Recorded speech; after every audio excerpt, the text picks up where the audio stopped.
Lieutenant Zach Winters stood at the viewport of the shuttle, watching as the massive alien ship grew larger against the backdrop of stars.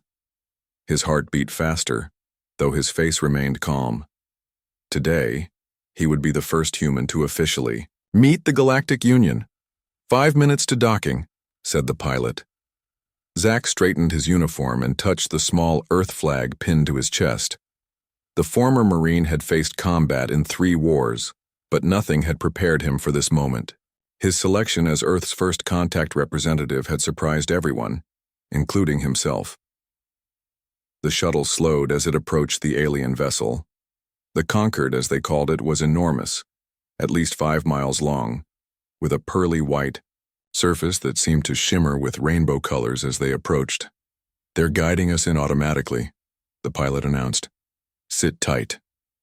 The shuttle eased into a docking bay larger than a football stadium. Dozens of different spacecraft were already parked inside. Some looked like insects, others like sea creatures, and a few resembled nothing Zach had ever seen before. When the shuttle door opened, Zach felt a rush of air that smelled faintly of cinnamon and ozone. A slender figure waited at the bottom of the ramp. The alien stood about 7 feet tall with blue-tinted skin, 4 arms, and large almond-shaped eyes. "Lieutenant Winters," the alien said in perfect English. "I am Ambassador Lyrith of the Talsori. Welcome to the Concord." Zach extended his hand, then hesitated, unsure if the gesture would be understood. Lyrith smiled and reached out with one of her lower arms. "We have studied your customs. Please follow me. The Council is eager to meet you." They walked through corridors filled with the most diverse collection of beings Zach had ever imagined. Some floated in bubbles of liquid, others crawled along the ceiling, and many walked on 2, 4, or more legs. Each alien stopped to stare as Zach passed. "They seem surprised to see me," Zach said. "You are the first Deathworlder many of them have encountered," Lyrith replied. Zach frowned. "Deathworlder? It is our classification for your planet. Earth is rated as a Class 13 Deathworld, one of the harshest environments to produce sentient life." This confused Zach. Earth seemed perfectly pleasant to him. "Most intelligent species," Lyrith continued, "evolved on gentle worlds with mild climates, few predators, and minimal environmental hazards. Your world has extreme temperature variations, powerful storms, high gravity, and a history of predatory species. Humans evolved to survive conditions that would kill most beings in the Union." They arrived at a large circular chamber where dozens of aliens waited. Some sat on benches, others floated in tanks, and a few stood on raised platforms. All eyes turned to Zach as he entered. "Representatives of the Galactic Union," Lyrith announced. "I present Lieutenant Zach Winters of Earth." A small, rabbit-like alien with silver fur spoke first. "We have monitored your world for many cycles. Your species has great potential, but also concerning traits. You are surprisingly durable, adaptable, and aggressive when threatened." Before Zach could respond, another alien that resembled a giant praying mantis added, "Your own planet tried to kill you countless times, yet you survived. Your bodies repair damage that would be fatal to us. Your endurance is unsettling." Zach smiled, trying to appear friendly. "Humans don't consider ourselves particularly tough. We come seeking peaceful exchange of knowledge and friendship." A rumble of discussion spread through the chamber. Zach noticed some aliens seemed afraid, while others looked curious. Suddenly, a loud alarm echoed through the room. Red lights flashed along the walls. The aliens immediately fell silent. A hologram appeared in the center of the room, showing a fleet of black, spike-covered ships attacking a small settlement on the Alien Council chamber, erupted into chaos. Representatives shouted over each other while emergency signals flashed across display screens. Zach Winters stood calmly in the center, watching the panic unfold. "We must evacuate immediately," a jellyfish-like alien gurgled through its translator. "The Vreknar never leave survivors," whispered another. Lyrith approached Zach. "You should return to your shuttle. This conflict is not your concern." "People are dying," Zach said. "Where I come from, we help when we can." A new voice cut through the noise. "The human is right. The crowd parted as a stocky alien with rocky skin stepped forward. "I am General Cross of the Union Defense Force. We are assembling a response. Team to rescue survivors." Zack straightened his back. "I volunteer to join you." Gasps rippled through the chamber. Lyrith placed one of her 4 hands on Zack's arm. "You don't understand. The Reknar are the most feared raiders in this sector. They evolved on a harsh world, though not as extreme as Earth. They live to hunt and kill." "Then they haven't met humans yet," Zack replied. Before anyone could object further, a communication alert sounded. The holographic display showed a human, woman in a captain's uniform.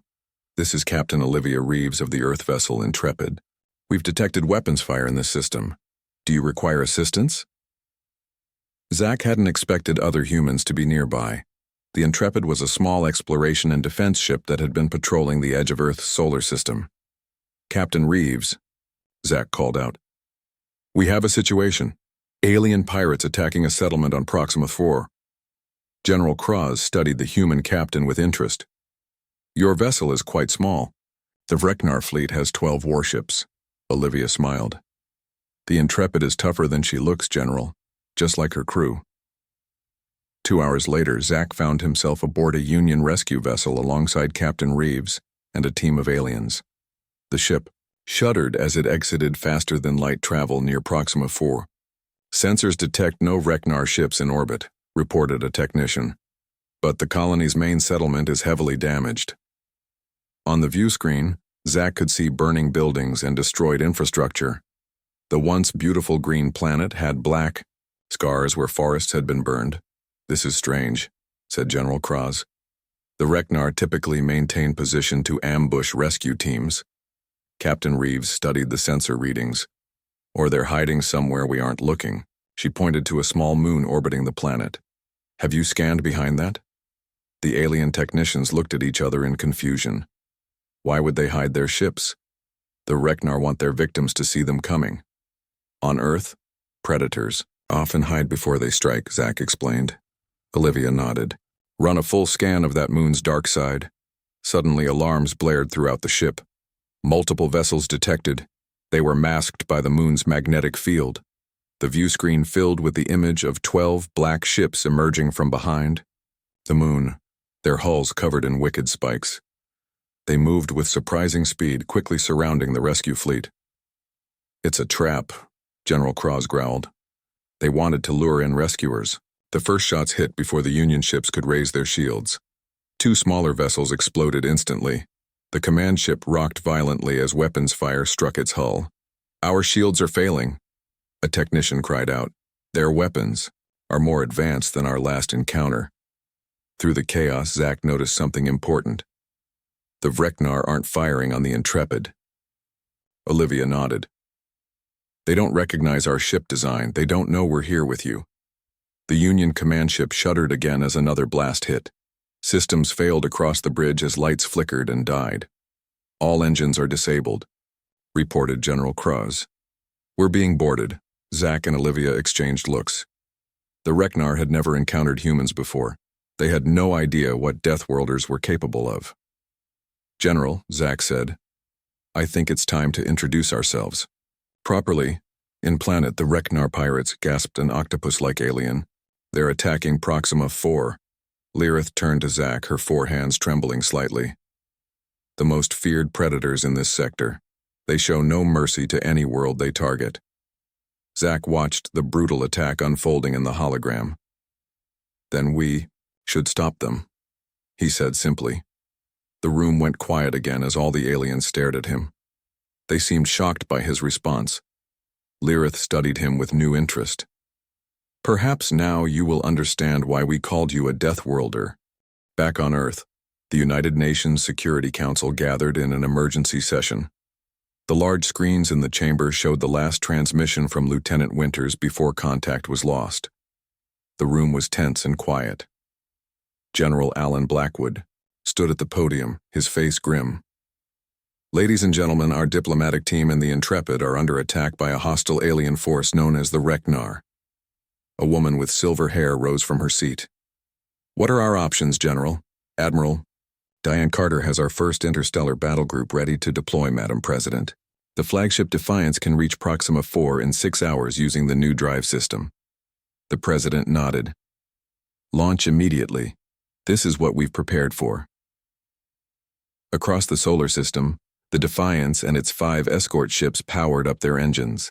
Admiral Carter stood on the bridge watching her crew prepare for humanity's first space battle. All ships report ready, Admiral, said her second-in-command. Then let's go save our people, she replied. Meanwhile, aboard the disabled Union command ship, Zach, Olivia, and General Cross hurried through darkened corridors. Emergency lights cast red shadows on the walls. The Reknar are boarding through the lower decks, Cross said.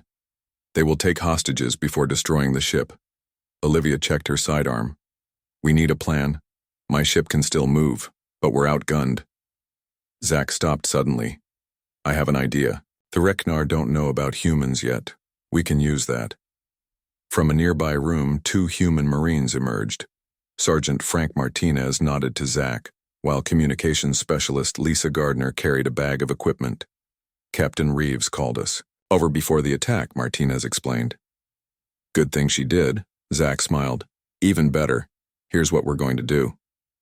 Minutes later, they heard the Reknar for the first time. Heavy footsteps and strange clicking sounds echoing through the halls. Zach and the others hid around a corner, watching through a small camera that Lisa had placed. The Reknar were terrifying. Each stood nearly 8 feet tall with thick, scaly skin and powerful limbs. Their heads resembled earth crocodiles, but with 6 eyes arranged around their skulls. They carried advanced weapons and wore armor made from what looked like the bones of their victims. They've never lost a battle, Cross whispered. They collect technology from every race they defeat. The lead Reknar grabbed a wounded alien crew member, lifting him with one arm.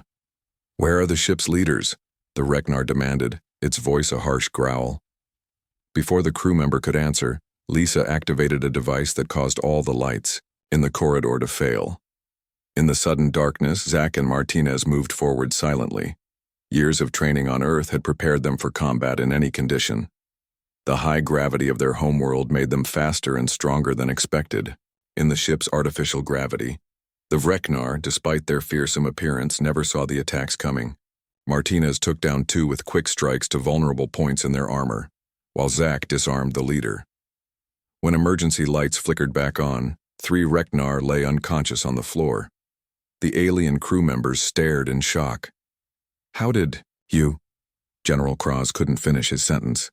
Earth has predators too, Zach explained, securing the Reknar weapons. We've learned to be predators ourselves when necessary. A loud explosion rocked the ship. Olivia checked her communicator. More boarding parties coming in. And they've started taking hostages to the main Reknar ship. Her face darkened. Including Ambassador Lirith. Zach looked at the Reknar armor, then at Martinez. I think we just found our way onto their ship. General Cross stared at the humans with new undisguised in Reknar armor. Zach and Martinez looked like monsters. The stolen suits were too big for humans, but in the chaos of battle they hoped no one would notice.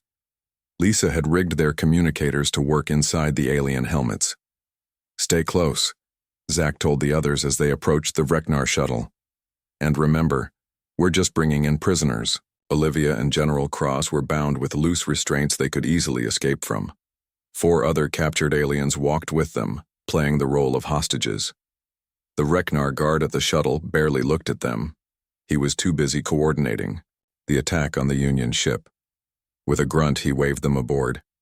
Inside the shuttle, 3 actual Reknar soldiers sat at the controls. One turned and barked something in their clicking language. Martinez responded with a growl and pushed the prisoners forward. The Reknar seemed satisfied and returned to their work. The shuttle detached from the Union ship and moved toward the massive Reknar flagship. Through the viewport, Zach could see the black, spike-covered vessel. It was at least twice the size of any human ship. As they approached, Olivia whispered, "The Intrepid is still undetected. I've ordered my crew to stand by." The shuttle docked with the Reknar ship. The moment the doors opened, Zach was hit by the smell, a mix of rotten meat and chemicals. The corridors were hot and humid, with red lighting that cast everything in a bloody glow. More Reknar guards waited for them. One approached and examined the prisoners. "The blue one goes to the command center," he said, pointing at General Kraz. "The others go to the holding cells." This was a problem. Their group would be split up. Zack made a quick decision. "This one stays with me," he said, grabbing Olivia's arm. "Commander's orders." The guard hesitated, then nodded.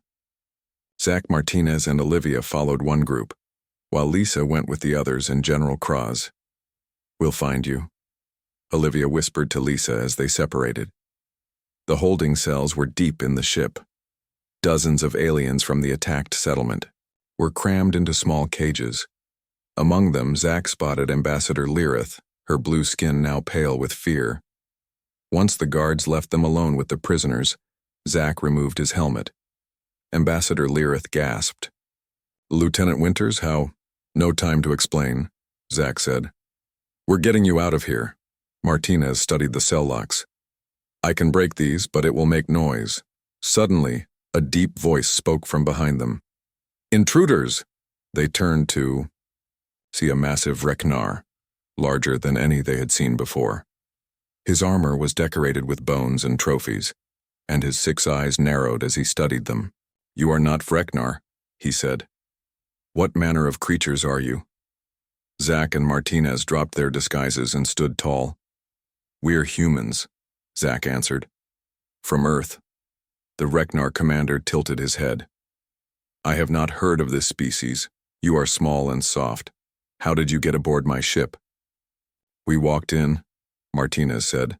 The commander laughed, a terrible sound like rocks grinding together. "I am Drakthar, conqueror of 1,000 worlds. Whatever planet spawned, you will soon join my collection." He drew a wicked-looking blade from his belt. "I will add your bones to my armor." Drakthar lunged forward with surprising speed for his size. But Zack was faster. Earth's higher gravity had made human reflexes quicker than most species in the galaxy. Zack dodged the blow and struck back, his fist connecting with Drakthar's jaw. The impact should have been devastating, but the Reknar only stumbled back a step. "You are stronger than you look," Drakthar said, sounding pleased. "This will be entertaining." As they faced off, alarms began to sound throughout the ship. A Reknar voice came over the communication system. "Unknown vessels have entered the system. They're attacking our fleet." Drakthar's eyes widened. "More of your kind?" Zack smiled. "Earth protects its own." Outside, the human battle group led by the Defiance had arrived, catching the Reknar completely by surprise. For the first time in their history of conquest, the Reknar faced an enemy they weren't prepared for. The Deathworlders had arrived, standing. "You wish to board a Reknar vessel? No one has ever done this and survived." Zack began stripping the armor from one of the unconscious Reknar. "There's a first time for everything, General. On Earth we have a saying, the best defense is a good offense."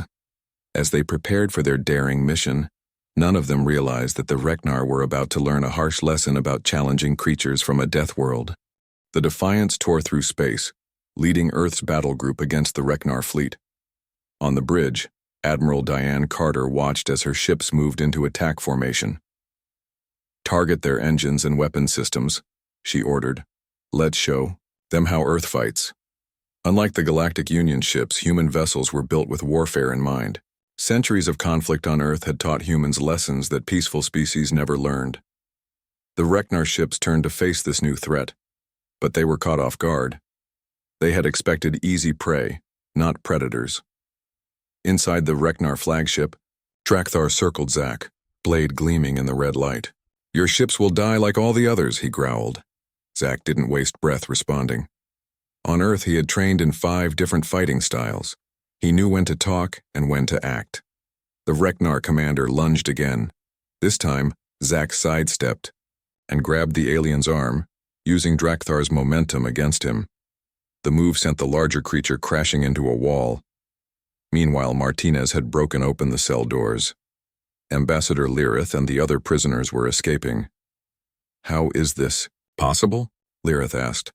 watching Zack fight the much larger Vreknar. Their species is feared across the galaxy. Humans evolved on a world that tried to kill us every day, Martinez explained as he freed more prisoners. We're used to fighting uphill battles. Olivia had made contact with her ship. The Intrepid is moving to dock with this vessel, she reported. We'll evacuate the prisoners that way. The ship shook violently as something hit it. Through a viewport, they could see one of the human vessels firing on the Vreknar flagship. Drak-Thar roared in fury as he received reports of his fleet taking damage. What kind of weapons are these? He demanded, momentarily distracted from his fight with Zack. Zack used the opening to strike, landing a powerful blow to the Vreknar's throat. On most species, it would have been deadly. Drak-Thar staggered but remained standing. You bleed red, the Vreknar commander observed, noticing a cut on Zack's arm. You die like any prey. Maybe, Zack admitted. But we don't die easily. Outside, the battle was turning. The human ships moved in patterns the Vreknar had never seen before. They attacked from multiple angles, used debris as cover, and coordinated with precision that shocked the pirate fleet. Word spread quickly through the Vreknar ranks. The boarding parties began to return to their ships. Some vessels were already turning to flee. Olivia intercepted a Vreknar communication and played it through her device. They are Deathworlders. The old stories were true. Fall back. For the first time in generations, the feared raiders of the galaxy were running away. Inside, the flagship Lisa Gardner had reached the Vreknar Communication Center. With skills learned at Earth's best technology schools, she hacked into their system and began broadcasting images of the human counterattack to every ship in the fleet. The effect was immediate. More Vreknar ships broke formation and fled. Drak-Thar received these reports with growing rage. Cowards, he shouted into his communicator. Stand and fight. But his crew wasn't listening anymore. The Vreknar had built their reputation on never losing. Now that they were losing, that reputation was crumbling. Ambassador Lyrith watched all this with wonder. In all our history, she told Martinez, no one has ever stood against the Vreknar like this. Martinez shrugged. On Earth we have a saying, bullies back down when someone stands up to them. Drak-Thar, seeing his advantage slipping away, pressed his attack on Zack with renewed fury. But the human matched him move for move. What are you? Drak-Thar demanded, his breathing heavy. Just a human, Zack replied. One of billions. And we're here to stay. The ship rocked again as another blast-high self-destruct sequence activated. 10 minutes to core breach. The computerized voice echoed through the Vreknar flagship. Panic spread among the prisoners as they heard the announcement. What does that mean? Asked one of the smaller alien captives. It means we need to move, Zack said, turning to Martinez. Get everyone to the Intrepid now. Martinez nodded and began herding the freed prisoners toward the docking area where Olivia's ship waited. Ambassador Lyrith helped, guiding her people, with calm words despite her own fear. Drak-Thar laughed, a harsh sound that echoed off the metal walls. You may have beaten me, human, but you will not leave this ship alive. Zack ignored him and pressed his communicator. Lisa, where are you? Control room, 3rd level, Lisa's voice crackled through. I've found General Kraz and the other prisoners. We're surrounded by Vreknar guards. Zack looked at Olivia. Get to your ship, start the evacuation, I'll find Lisa and the others. Olivia hesitated. You can't face them alone. I won't be alone, Zack replied, looking at Drak-Thar. I'm taking him with me. With a quick move, Zack knocked the Vreknar commander to the ground and pressed a weapon to his head. You're going to help me save those people, or you'll die before your ship does. For the first time, the mighty Drak-Thar looked uncertain. No prey had ever turned the tables on him like this. Through the viewports, they could see the space battle had turned completely. 3 Vreknar ships were already destroyed, and the rest were fleeing in all directions. The Defiance and its battle group fired precisely, disabling engines and weapon systems rather than destroying the ships outright. 9 minutes to core breach, the computer announced. Zack pushed Drak-Thar forward, making him lead the way to the control room. The few Reknar crew they passed backed away when they saw their commander being held at gunpoint by a human. They reached the third level to find Lisa, General Kraz, and 20 other prisoners trapped in a corridor. 5 Reknar guards blocked their path to freedom. "Commander," one of the guards called out when he saw Drakthar. "Tell them to stand down," Zack ordered, pressing the weapon harder against the Reknar leader's head. Drakthar hesitated, then growled an order in his native language. The guards lowered their weapons, looking confused. "Move!" Zack shouted to Lisa and the prisoners. "Get to the Intrepid!" As the freed captives ran past, Sergeant Martinez appeared at the end of the corridor. "Ships got docked. Olivia's loading. Everyone up now." One group of prisoners included small alien children who moved slowly, frightened by the alarms and flashing lights. A Reknar guard, ignoring his commander's orders, raised his weapon toward them. Martinez didn't hesitate. He leaped forward, putting himself between the children and the guard. The Reknar fired, and Martinez fell with a cry of pain. Zack shot the guard, then turned to the others. "Anyone else want to try something?" The remaining Reknar backed away. Zack rushed to Martinez, who lay on the floor clutching his side. "It's bad," Martinez said through clenched teeth. "I've seen worse," Zack lied, helping his friend to his feet. "Let's get you home." 7 minutes to core breach, the computer reminded them. General Kraz helped support Martinez as they made their way to the docking area. Behind them, Drakthar had slipped away in the confusion. The Intrepid waited with its doors open. Inside, Olivia directed the crowded prisoners to safety areas. When she saw Martinez's wound, her face paled. "Get him to medical," she ordered. Zack did a quick count. "Is everyone here?" Lisa nodded. "All accounted for. We should go." But Zack hesitated, looking back into the Reknar ship. "Not everyone. Drakthar is still aboard." "Leave him." "General," Kraz urged. "He deserves his fate." "That's not how we do things," Zack said quietly. "I'll find him. Get the ship ready to leave." 5 minutes to core breach. Before anyone could stop him, Zack turned and ran back into the dying Reknar flagship. Sparks flew from control panels. Alarms blared throughout the vessel. Drakthar looked at the battle outside, then back at Zack. His 6 eyes narrowed, with a new emotion the Reknar rarely felt. Fear. "If I cannot win," he snarled, reaching for a control on his armor, "then no one will." Red lights began flashing throughout the ship as a computerized voice announced, "Self-destruct sequence activated." 2 weeks after the battle at Proxima 4, the Galactic Union Council gathered for an emergency meeting. Representatives from over 200 species filled the great circular chamber aboard the Concord. The mood was tense. "We must discuss the human situation," announced the council leader, a tall being with crystalline skin. "Their actions have changed the balance of power in our sector." Ambassador Lyrith stood to address the assembly. "The humans saved hundreds of lives, including Bione. Without them, we would all be dead." "But at what cost?" asked a reptilian delegate. "They destroyed 5 Reknar ships and damaged 7 others. Such violence is troubling." "The Reknar were killing innocent people," Lyrith replied. "The humans showed remarkable restraint. They disabled ships rather than destroying them when possible." Murmurs filled the chamber as representatives debated among themselves. Some feared humanity's combat abilities. Others saw potential allies against threats like the Reknar. The council leader raised a hand for silence. "Let us hear from the humans directly." Zack Winters entered the chamber alongside Admiral Carter. His uniform was crisp, but a bandage was visible on his neck. The room went quiet as he approached the center platform.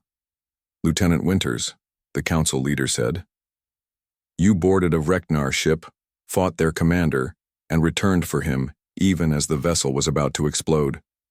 Why?" Zack looked around the chamber before answering. "Where I come from, we don't leave people behind, even enemies."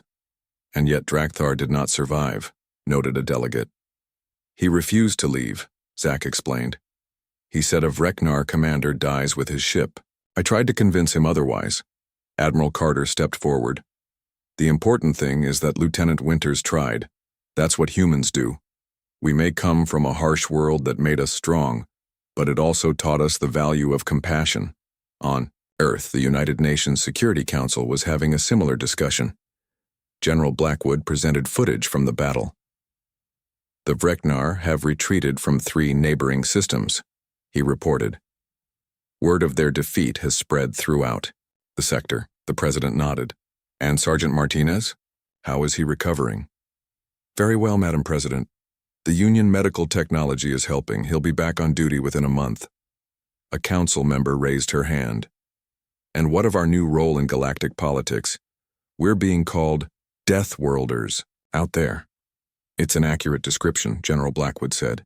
Earth's gravity, weather patterns, and predator species make it one of the harshest planets to evolve on. It's why we're stronger, faster, and more durable than most alien species. We should use this reputation wisely, the president cautioned. We want to be seen as protectors, not conquerors. Back on the Concorde, the debate continued. Some representatives called for restricting human expansion. Others suggested forming a closer alliance. Ambassador Lirith showed the council recordings from the Vreknar ship. They watched as Zack fought Drakthar, as Martinez shielded alien children with his own body, as humans risked their lives for species they had just met. I have studied Earth history, Lirith told the council. Humans fight fiercely, yes, but they fight hardest to protect others. Is that not what we need in this dangerous galaxy? Across the stars, the remaining Vreknar ships limped home to their territory. The once feared raiders spread stories of the terrifying Deathworlders who had defeated them. 6 months after the battle at Proxima 4, Zack Winters stood once again in the Great Hall of the Conquered. This time, he wore the formal uniform of Earth's first official ambassador to the Galactic Union. Ambassador Winters, said the council leader, we welcome Earth as a full member of the Galactic Union. Applause filled the chamber. Many representatives who had once feared humans now stood to honor them. In half a year, humanity had proven itself not just through strength but through wisdom and restraint. Thank you, Zack replied. Earth is proud to join this community of worlds. We come as friends and protectors. Ambassador Lirith, now Earth's strongest ally in the Union, smiled from her seat. The friendship between her people and humans had grown deep since the rescue. After the ceremony, Zack toured the expanded human section of the Conquered. Earth now maintained a permanent presence on the massive ship. Sergeant Frank Martinez walked beside him, fully recovered from his wounds thanks to advanced alien medicine. He now led the first joint human-alien military training program. The Talsori are surprisingly quick learners, Martinez reported, and the Grenic have natural strength, almost equal to ours. Zack nodded. Good. The more species that can defend themselves, the safer the galaxy will be. On a view screen nearby, they watched Captain Olivia Reeves and the upgraded Intrepid patrolling a trade route, once dominated by pirates. Since Earth ships had begun these patrols, attacks had stopped completely. No one wants to mess with the Deathworlders, Martinez said with a smile. Zack stopped at a window overlooking the vast expanse of stars. The Galactic Union has changed our classification, you know. Earth is no longer just a death world. What are we now? A guardian world. Zack's voice was quiet but proud. The first one in Union history. Back on Earth, Admiral Carter and General Blackwood sat in a meeting with representatives from 10 alien species. All of them had once been targets of the Vreknar or other raiders. Now they sought Earth's protection and alliance. We don't want to fight, explained a small, furry delegate. But we need to know how to defend ourselves. You humans understand both war and peace. Admiral Carter spread a map of the galaxy on the table. We're establishing joint defense stations in these sectors. With your help, we can create safe zones where all peaceful species can thrive. Across the stars, word continued to spread about the humans. Ships from Earth were welcomed at ports where they had once been feared.